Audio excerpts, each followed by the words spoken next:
Hello everyone, welcome back to Study Sport. पिछले video में हमने एडमंड स्पेंसर की सोनेट नंबर 75 जिसका नाम है, टाइटल है इसका one day I wrote her name. इसे हमने टेक्स्ट एक्सप्लेनेशन को देखा था, इसे लाइन बाय लाइन समझा था एंड मैंने आपसे कहा था कि नेक्स्ट वीडियो में हम लोग इसके समरी को देखेंगे। तो चलिए अभी हम लोग समरी को स्टार्ट करते हैं। तो स्टार्टिंग है हमारा इंट्रोडक्शन से। One day I wrote her name upon the strand is Sonnet 75 from Amority, a collection of love sonnets written by Edmund Spenser। तो हम लोग एडमंड स्पेंसर की इस पोम को मिला करके, इस सोनेट को मिला करके देखें तो 3 सोनेट्स को हम लोग पढ़ चुके हैं। तो ये कुछ कॉमन चीज़ें हैं जो आपको पता है कि ये तो सोनेट नंबर 75 है। पिछली वीडियो में भी मैंने आपको बताया था एंड इनके जो सोनेट्स हमारे सिलेबस में, मीन्स आपके सिलेबस सेमेस्टर 3 के सिलेबस में प्रेस्क्राइब्ड है, वो अमोरिटी कलेक्शन से लिए गए हैं। और ये अमोरिटी कलेक्शन जो है ये इनका एक पोइट्री कलेक्शन है जिसमें इन्होंने टोटल 89 सोनेट्स को रखा हुआ है। एंड ये जो इनका कलेक्शन है ना, अमोरिटी, ये पब्लिश हुई थी 1595 में। ओके, यहाँ मैं शायद लिख नहीं पा रही हूँ अच्छे से, 1595 में। एंड एडमंड स्पेंसर की ये है, ये तो बहुत ही कॉमन चीज़ है। This poem explores the theme of love, mortality and the power of poetry to preserve human emotions. ये जो इनका पर्टिकुलर पोम है सोनेट, इसमें उन्होंने लव के थीम को, मॉर्टैलिटी के थीम को एंड पोइट्री का कितना पावर होता है कि वो ह्यूमन इमोशंस को एंड किसी भी चीज़ को प्रिजर्व कर सके, इन थीम से एडमंड स्पेंसर सोनेट नंबर 75 में डील करते हैं। मॉर्टैलिटी का मतलब क्या होता है? मॉर्टैलिटी का मतलब होता है नश्वरता। मॉर्टल, यहाँ पे हमारी दुनिया में जो भी चीज़ें हैं सब मॉर्टल है, एक दिन सब कुछ ख़त्म हो जाना है। मॉर्टल थिंग्स से हमारा मतलब होता है वैसे थिंग्स जो एक दिन डाई हो जाएंगे, मिट्टी में मिल जाएंगे। लेकिन फिर भी कुछ चीज़ें होती है हमारी दुनिया में जो इमॉर्टल होती है, जो that will last for ever, जो हमेशा रहेंगी। फॉर एग्ज़ाम्पल एडमंड स्पेंसर की पोइट्री ही देख लो आप, एंड सिर्फ एडमंड स्पेंसर के नहीं, और भी कई सारे पोइट्स हैं, उनकी पोइट्री को भी देख लो। ना पोइट है ना उनकी बिलवेड है, लेकिन हमारे सिलेबस में है तो हम लोग उन्हें पढ़ रहे हैं। तो देखा जाए तो वो क्या है, इमॉर्टल है। ठीक है। It is written as a dialogue between the poet and his beloved, highlighting the contrast between the temporary nature of life and the eternal nature of art. तो जब हमने सोनेट को पढ़ा था तो उसमें हम लोगों ने देखा था कि पोइट कुछ कह रहे हैं तो उनकी बिलवेड कुछ कह रही है, एंड देन फिर जो उनकी बिलवेड के व्यू है उससे डिसएग्री करते हुए दिखाई दिए हैं एडमंड स्पेंसर। तो हम लोग कह सकते हैं कि ये जो पोम है ये एक डायलॉग के फॉर्म में लिखा हुआ है between poet and his beloved. और एक तरफ क्या है कि जो पोइट एंड पोइट के बिलवेड की जो थिंकिंग है उसमें कॉन्ट्रास्ट दिखाया गया है। कॉन्ट्रास्ट किस में है कि पोइट की बिलवेड जो है वो कहती है कि एडमंड स्पेंसर ऑर्डिनरी थिंग को, एक टेम्परेरी थिंग को परमानेंट बनाने की कोशिश कर रहे हैं, और ये चीज़ कुछ नहीं, सिर्फ वेन है, व्यर्थ है। लेकिन फिर क्या कहते हैं हमारे एडमंड स्पेंसर, लेकिन एडमंड स्पेंसर डिसएग्री करते हुए कहते हैं कि ऑर्डिनरी चीज़ें मॉर्टल होती है, लेकिन जो कुछ स्पेशल चीज़ें होती है वो इमॉर्टल होती है। एंड पोइट क्या करेंगे, वो एटर्नाइज करेंगे अपने बिलवेड के नेम को एंड उनके वर्चूज़ को, उनके गुड क्वालिटीज़ को। तो एक तरफ इस सोनेट में एडमंड स्पेंसर दिखाते हैं कि लाइफ का जो नेचर है वो टेम्परेरी होता है, वो परमानेंट नहीं होता है। Life is subjected to death, life किसी का भी हो, एक दिन डेथ हो जाना है।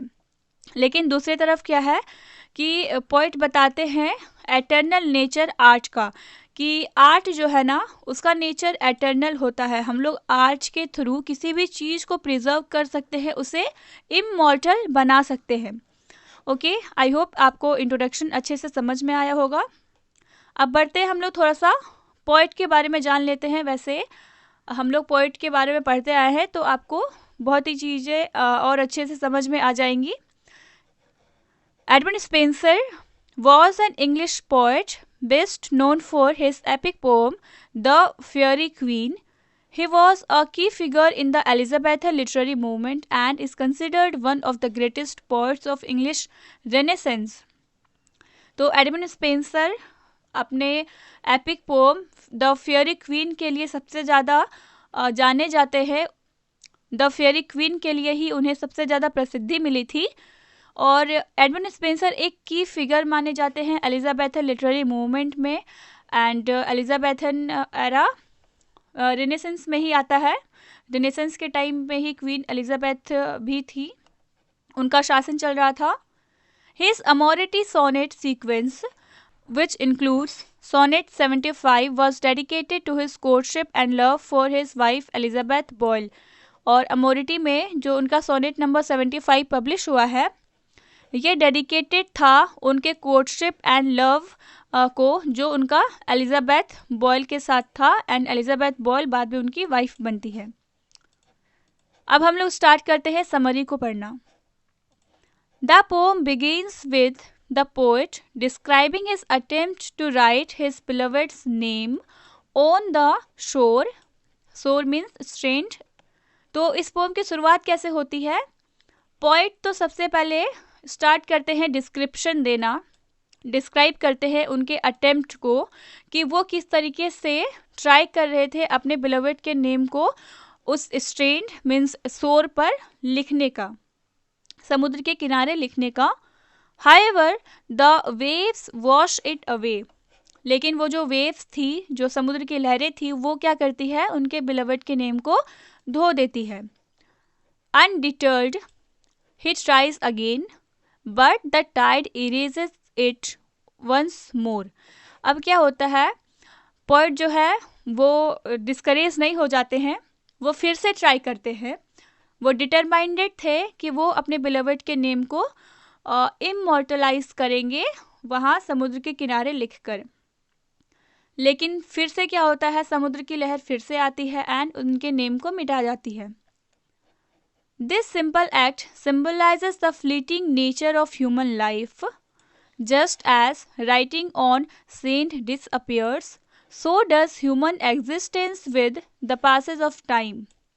तो यहाँ पे थोड़ा सा चीज़ों को ध्यान से समझो, बहुत ही इंपॉर्टेंट है ये चीज़ कि जो हमारे एडमंड स्पेंसर हैं वो क्या करते हैं, अपने बिलोवेड के नेम को उस सी शोर पर लिखते हैं। तो उनका ये एक्ट, उनका ऐसा लिखना क्या रिप्रेजेंट करता है कि वो अपने बिलोवेड के नेम को एंड अपने बिलोवेड को कहे तो वो इमॉर्टलाइज करना चाहते हैं, एटर्नाइज करना चाहते हैं। लेकिन एडमंड स्पेंसर की बिलोवेड भी तो एक ह्यूमन है और ह्यूमन क्या है, ह्यूमन एग्जिस्टेंस वो समय के साथ डिस्ट्रॉय हो जाता है क्योंकि ह्यूमंस आर मॉर्टल। लेकिन फिर क्या होता है, नेचर मतलब कि वो समुद्र की लहरें वो आती है एंड उनके नेम को, पोएट के बिलोवेड के नेम को वो मिटा देती है। ये रिप्रेजेंट करता है कि इस दुनिया में जो कुछ चीज़ें हैं ये सारी की सारी मोर्टल है एंड सब कुछ का एक दिन अंत हो जाना है, सब कुछ एक दिन डिस्ट्रॉय हो जाएंगी। और यहाँ पे सिर्फ नाम ही नहीं मिटेगा, एक दिन पोएट की बिलोवेड भी मिट जाएंगी। सैंड का मतलब होता है समुद्र के किनारे थोड़ी रेत टाइप की कुछ होती है ना, छोटी छोटी कंकड़, उसे कहते हैं सैंड। तो जिस तरीके से उन समुद्र की लहरों ने पोएट के नेम को डिसअपेयर कर दिया था, उसी तरीके से एक दिन उनकी बिलोवेड भी डिसअपियर हो जाएगी टाइम के साथ। जैसे जैसे टाइम पास होगा वैसे वैसे सब कुछ खत्म होते जाएगा। देन हमारा नेक्स्ट पैराग्राफ है, Seeing this, the poet's beloved tells him that his efforts are in vain. She calls him a vain man because he is trying to make something temporary last forever। तो Elizabeth boil Edmund Spenser के efforts को देखती है कि वो उनके name को immortalise करने के लिए सी शोर पर उनका नाम लिखे जा रहे हैं। तो इन चीज़ों को देख करके एलिजाबेथ बॉयल कहती है पोइट से कि उनका जो एफर्ट्स है वो वेन है, व्यर्थ है, और वो एडमंड स्पेंसर को वेन मैन कहती है, व्यर्थ मैन कहती है, क्योंकि वो एक ऐसी चीज़ को जो टेम्परेरी है, जो कि उनका नेम के लिए यहाँ पे कहा गया है, उनका नेम जो टेम्परेरी है, उसे वह एक ऐसा चीज़ बनाना चाहते हैं जो that will last for ever, उसे इमोर्टलाइज करना चाहते हैं, जो कि पॉसिबल नहीं है। ऐसा पोएट की बिलोवेड कहती है। She reminds him that, poet की बिलोवेड उन्हें रिमाइंड कराती है, like her name in the sand she too will one day parish.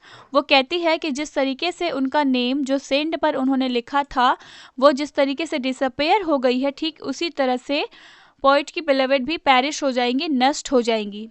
Parish का मतलब होता है डिस्ट्रॉय हो जाना या फिर नष्ट हो जाना। And her name will be forgotten, and उनका जो नेम है वो भी भुला दिया जाएगा। This reflects a realistic view of life, everything in the world is mortal and subject to decay. ये चीज़ दिखाता है हमारे लाइफ का रियलिस्टिक व्यू कि जो कुछ भी इस दुनिया में है वो मॉर्टल है and they are subject to decay, सबका पतन होना लिखा है। However, the poet does not agree with her. अब जो पोइट है वो अपने बिलोवेड से डिसअग्री करते हैं। He argues that ordinary things may be forgotten. वो कहते हैं कि जो ऑर्डिनरी चीज़ें होती है, जो बेसर थिंग्स होती है, वो चीज़ें भुला दी जाती है। But she is not ordinary, लेकिन उनकी बिलोवेड जो है वो ऑर्डिनरी नहीं है, ऐसा एडमंड स्पेंसर कहते हैं। He believes that poetry has the power to make love eternal. Edmund Spenser का बिलीव है कि पोइट्री में पावर होता है कि वो लव को एटर्नल बना सकती है, इमॉर्टल बना सकती है। He assures her that his words will preserve her name and virtues forever. अब पोइट अपने बिलोवेड को अज्योर करते हैं, आश्वासन दिलाते हैं कि उनका जो वर्ड्स है, वर्ड्स मीन्स होता है पोइट्री, तो उनका ये जो पोइट्री है ये उनके नेम को एंड उनके वर्चूज़ को प्रिजर्व कर लेगी फॉर एवर के लिए, हमेशा के लिए। He claims that while death may conquer the entire world, their love will live on through his poetry. Edmund Spenser claim करते हैं कि डेथ जो है वो कॉन्कर कर लेगा इस पूरे एंटायर वर्ल्ड को, लेकिन there love will live on through his poetry, लेकिन उनका लव उनके पोइट्री के थ्रू जिंदा रहेगा। Future generations will read his voyages and her name will be remembered for ever even in heaven. और वो कहते हैं कि फ्यूचर जनरेशंस, जो आने वाली पीढ़ी है, वो उनके पोइट्री को पढ़ेंगी एंड उनका जो नेम है वो हमेशा के लिए याद किया जाएगा, even in the haven. And उनका बिलोवेड का जो नेम है एंड उनके जो गुड वर्चूज़ है वो हेवन में भी रिकॉर्ड हो जाएगी, ऐसा एडमंड स्पेंसर कहते हैं।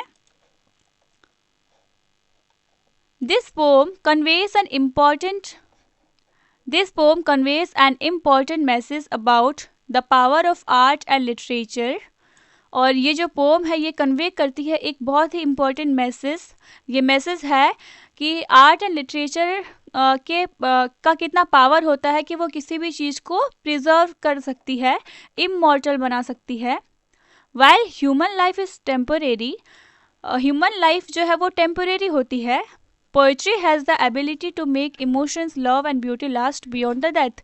लेकिन पोइट्री एंड आर्ट में ये एबिलिटी होती है कि वो ह्यूमन इमोशंस को, लव को एंड ब्यूटी को फॉर एवर के लिए प्रिजर्व करके रख सकती है, उसे इमॉर्टलाइज कर सकती है। Spenser's poem reflects the idea that true love can never die, it continues to live in the words of poets and in the hearts of the readers for generations to come. Edmund Spenser की ये जो pome है ये reflect करती है इस idea को कि जो ट्रू लव होता है वो कभी डाई नहीं होता।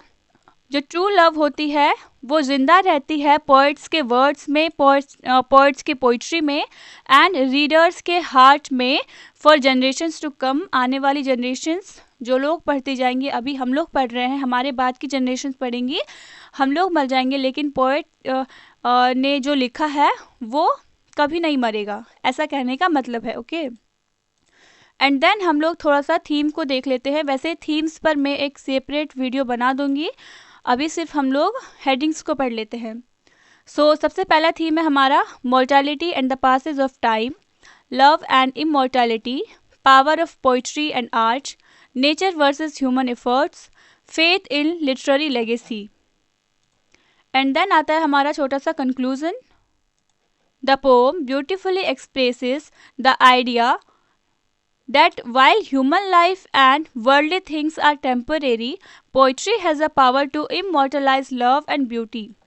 ये पोम बहुत ही खूबसूरत तरीके से एक्सप्रेस करती है इस आइडिया को कि वैसे तो हमारा जो ह्यूमन लाइफ है वो टेम्परेरी होती है, वर्ल्डली थिंग्स जो है they all are temporary, but जो पोइट्री होती है उसमें ये पावर होता है कि वो चीज़ों को इमोर्टलाइज कर सकती है। Poetry has a power to immortalize love and beauty. The poet confidently asserts that his words will preserve his beloved's name forever। और जो पोएट है वो बहुत ही कॉन्फिडेंट से कहते हैं कि उनका जो वर्ड्स है वो उनके बिलोवेड के नेम को फॉरएवर के लिए प्रिजर्व करके रखेगा, making their love eternal, and इस तरीके से उनका जो लव है वो भी एटर्नल हो जाएगा, इमॉर्टल हो जाएगा। Spencer sonnets reflect the Renaissance belief in the lasting power of literature and the idea that true love transcends time and death। And Spencer का जो सोनेट है ये रिफ्लेक्ट करता है रेनेसेंस बिलीफ को। रेनेसेंस बिलीफ था कि जो लिटरेचर का पावर होता है वो लास्टिंग पावर होता है, एंड ये ट्रू लव को ट्रांसेंड कर देती है टाइम एंड डेथ से भी। मीन्स टाइम एंड डेथ भी ट्रू लव का कुछ नहीं बिगाड़ सकती, क्योंकि पोइट्री में एंड आर्ट में इतना पावर होता है कि वो ट्रू लव को, ब्यूटी को, इमोशंस को एंड किसी भी चीज़ को वो प्रिजर्व करके रख सकती है, इमोर्टलाइज कर सकती है। एंड यहाँ पे हमारा आज का वीडियो ख़त्म होता है।